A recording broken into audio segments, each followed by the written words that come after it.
پچھلی فصل میں مصنف رحمۃ اللہ تعالی علیہ مفرد متوحد المعنی کی تقسیم بیان فرمائی تھی۔ فصل المتکثر المعنی لہو سے مصنف رحمۃ اللہ تعالی علیہ مفرد متکثر المعنی کی تقسیم بیان فرما رہے ہیں۔ مفرد متکثر المعنی کی چند قسمیں ہیں، ان کی وجہ سر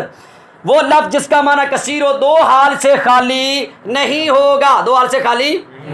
دیکھیں گے وہ لفظ ہر معنی کے لیے ابتداءً الگ الگ وضع کیا گیا ہے یا نہیں۔ اگر ہر معنی کے لیے ابتداءً الگ الگ وضع کیا گیا ہو تو مشترک ہوگا، اگر ہر معنی کے لیے ابتداءً الگ الگ وضع نہیں کیا گیا بلکہ وضع تو ایک معنی کے لیے کیا گیا پھر دوسرے معنی میں استعمال ہونے لگا، اس کی پھر دو صورتیں ہیں، دیکھیں گے پہلے معنی کو چھوڑ دیا گیا ہے یا نہیں۔ اگر پہلے معنی کو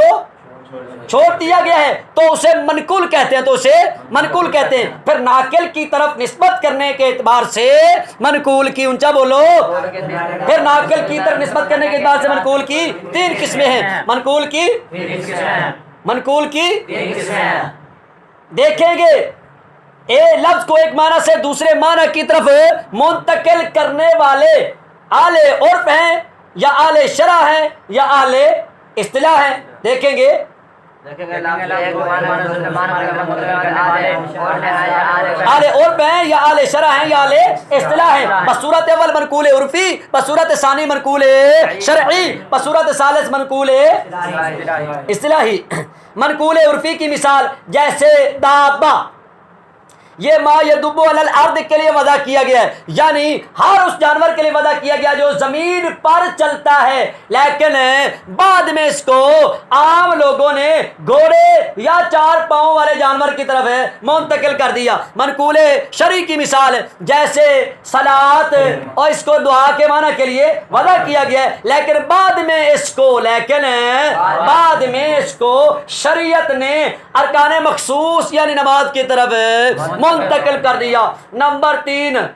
اور منقول اصطلاحی کی مثال، منقول اصطلاحی کی مثال جیسے اسم، اس کو بلندی کے معنی کے لیے وضع کیا گیا، اس کو بلندی کے معنی کے لیے وضع کیا گیا، پھر بعد میں اس کو نحات نے اور نحویوں نے ایسے کلمہ کی طرف منتقل کر دیا جو کلمہ اونچا بولو، جو کلمہ مستقل معنی پر دلالت کرے اور تین زمانوں میں سے کسی ایک زمانہ کے ساتھ ملا ہوا نہ ہو، اور اگر لفظ پہلے معنی کو چھوڑ کر دوسرے معنی میں مشہور نہیں ہوا بلکہ کبھی پہلے معنی میں استعمال ہوتا ہے اور کبھی دوسرے معنی میں استعمال، تو اگر پہلے معنی میں استعمال ہو تو اسے حقیقت کہتے ہیں، اگر پہلے معنی میں استعمال ہو تو اسے اگر پہلے معنی میں استعمال ہو تو اسے اور دوسرے معنی میں استعمال ہو تو اسے مجاز کہتے ہیں، دوسرے معنی میں استعمال ہو تو اسے مجاز کہتے ہیں۔ جیسے لفظ اسد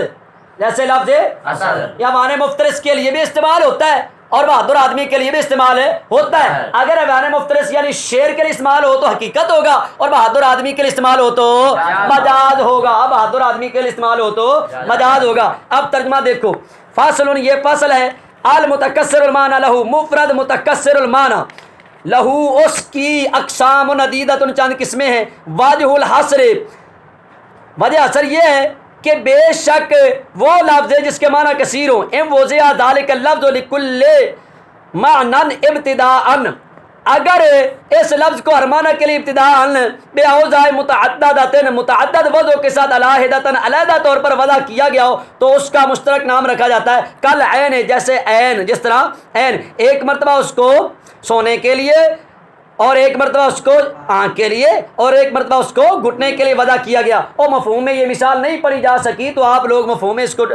پڑھنا ہی ہے اور لکھنا بھی ہے۔ وَإِلَّمْ يُوضَعْ لِكُلٍّ ابْتِدَاءً، اور اگر اس لفظ کو ہر معنی کے لیے ابتداءً وضع نہ کیا گیا ہو بلکہ اس لفظ کو ایک معنی کے لیے وضع کیا گیا ہو پھر اس لفظ کو دوسرے معنی میں استعمال کیا گیا ہو لِعَدْلِ مُنَاسَبَةٍ بَيْنَهُمَا، ان دو معنوں کے درمیان کسی مناسبت کی وجہ سے۔ ان اشتہر فی الثانی وترک موضوعہ الاول، اگر وہ لفظ دوسرے میں مشہور ہو گیا اور اس کی پہلی وجہ کو چھوڑ دیا گیا تو اس کا منقول نام رکھا جاتا ہے المنقول بالنظر الی الناقل، اور منقول ناقل کی طرف نسبت کرنے کے ساتھ ینقسم الی ثلاثۃ اقسام، 3 قسموں کی طرف منقسم ہوتا ہے۔ احدھا، ان 3 قسموں میں سے ایک منقول عرفی ہے،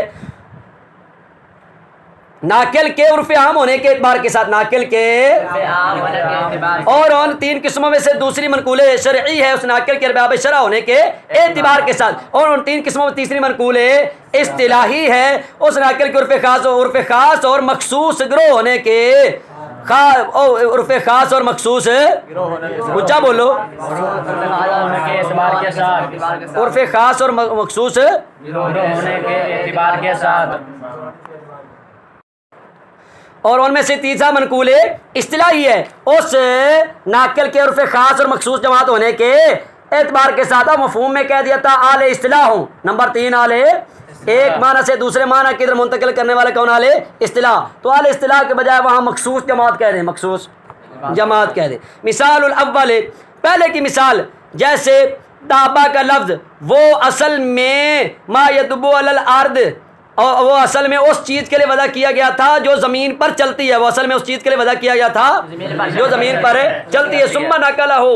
پھر اس کو ثم نقلہ العامۃ للفرس او لذوات القوائم الاربع، پھر اس کو عام لوگوں نے گھوڑے یا 4 پاؤں والے کی طرف، گھوڑے یا 4 پاؤں والے کی طرف نقل کر دیا۔ مثال ثانی، دوسرے کی مثال، نماز کا صلاۃ کا لفظ ہے، وہ اصل میں دعا کے معنی میں تھا، دعا کے معنی میں تھا۔ ثم نقل الشارع، پھر شارع نے اس کو ارکان مخصوصہ کی طرف، اونچا بولو، اور ارکان مخصوصہ جمع بول دیا، اس سے مراد قیام، قعود، رکوع، سجود وغیرہ مراد لے جو نماز کے اندر ارکان ہے۔ مثال ثالث، تیسرے کی مثال، جیسے اسم کا لفظ، وہ لغت میں بلندی کے معنی میں تھا، ثم نقل النحاة الی کلمۃ مستقلۃ فی الدلالۃ، پھر نحات نے اس کو ایسے کلمہ کی طرف منتقل کر دیا جو کلمہ دلالت کرنے میں مستقل ہو، 3 زمانوں میں سے کسی ایک زمانہ کے ساتھ وہ قطرن نہ ہو۔ وَإِلَمْ يُشْتَرْ فِي الثَّانِي وَلَمْ يُتْرَكِ الْأَوَّلُ، اور اگر وہ لفظ دوسرے مشہور نہ ہوا اور پہلی وضع کو نہیں چھوڑا گیا، بل يُسْتَعْمَلُ فِي الْمَوْضُوعِ أَوَّلَ مَرَّةً، بلکہ اس کو کبھی پہلی وضع میں استعمال کیا جاتا ہے، وفی الثانی اخری، اور کبھی دوسری وضع میں استعمال کیا جاتا ہے، یسمى بالنسبۃ الی الاول حقیقۃ وبالنسبۃ الی الثانی مجازا، تو پہلے کی نسبت کرنے کے ساتھ حقیقت اور دوسرے کی طرف نسبت کرنے ساتھ مجاز نام رکھا جاتا ہے، کل اسد بالنسبۃ الی الحیوان المفترس والرجل الشجاع، جیسا کہ اسد حیوان مفترس اور بہادر آدمی کی طرف نسبت کرنے کے ساتھ، پس وہ پہلے کی طرف نسبت کرنے کے ساتھ حقیقت ہے اور دوسرے کی طرف نسبت کرنے کے ساتھ مجاز ہے۔ فاصل ان کان لفظ سے مصنف رحمۃ اللہ علیہ اس بات کو بیان فرما رہے ہیں کہ اگر لفظ زیادہ ہو اور معنی ایک ہو تو اس کو مرادف کہتے ہیں، اس کو اگر لفظ زیادہ ہو اور معنی ایک ہو تو اس کو مرادف کہتے ہیں، جیسے اسد اور لیس، جیسے اسد اور لیس، ان دونوں کا معنی شیر ہے، ان دونوں کا معنی شیر ہے۔ اب لفظ دو ہیں اور معنی ایک ہے، غیم اور غیث، اسی طرح غیم اور غیث، ان کا معنی بارش ہے۔ اب لفظ دو ہیں اور معنی ایک ہے، لفظ دو ہیں اور معنی ایک ہے۔ فاصل المرکب سے مصنف رحمۃ اللہ تعالی علیہ مرکب کی تقسیم فرما رہے ہیں۔ مرکب کی 2 قسمیں ہیں، نمبر 1 مرکب تام، نمبر 2 مرکب ناقص۔ مرکب تام کی تعریف، جس پر سکوت صحیح ہو، جس پر سکوت صحیح ہو، یعنی کہ بات کرنے والا بات کہہ کر خاموش ہو جائے اور سننے والے کو فائدہ تامہ حاصل ہو، فائدہ تامہ حاصل ہوگا تو بات کر کے چپ کر جائے گا، آگے سوال نہیں کرے گا، جیسے زید قائم، زید کھڑا ہونے والا ہے۔ مرکب ناقص کی تعریف، مرکب ناقص اسے کہتے ہیں جس پر سکوت صحیح نہ ہو، یعنی کہنے والا بات کہہ کر خاموش ہو جائے اور سننے والے کو فائدہ تامہ حاصل نہ ہو، جیسے غلام و زید۔ المرکب و قسمان، مرکب کی 2 قسمیں، ان میں سے ایک مرکب تام ہے۔ مرکب تام وہ ہے جس پر سکوت صحیح ہو، جیسے زید قائم، اور ان دو میں سے دوسرا مرکب ناقص ہے، اور مرکب ناقص وہ ہے جو اس طرح نہ ہو۔